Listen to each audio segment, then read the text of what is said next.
চুপ, শুরুতেই প্রজাপতিটাকে শুধু দেখো, তারপর বাকি কথা।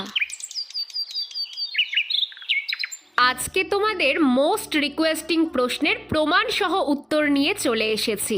অনেকেই জিজ্ঞেস করেছো, দিদি পুরনো চন্দ্রমল্লিকা গাছে কি ফুল হয় না? তার উত্তর তোমরা নিজেই দেখে নাও। হাতে করে যে গাছটা নিয়ে এলাম, এটা আমার আগের বছরের গাছ। অবস্থাটা একবার দেখো, লম্বা লম্বা ডাল হয়ে একটা দুটো করে ফুল হয়েছে। হাতে গোনা 2-4টে ফুল ছাড়া আর কিছুই নেই। আর এই গাছের কাটিং থেকেই সেপ্টেম্বর মাসে আমি এই গাছটা বসিয়েছিলাম।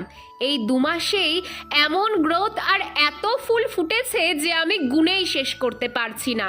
দুটো গাছে কিন্তু একই খাবার দিতাম, তারপরেও আগের বছরের গাছের অবস্থা খুব খারাপ, আর 2 মাস আগে বসানো গাছের এত ভালো রেজাল্ট। এবার তোমরাই বলো কোনটা বেশি লাভজনক।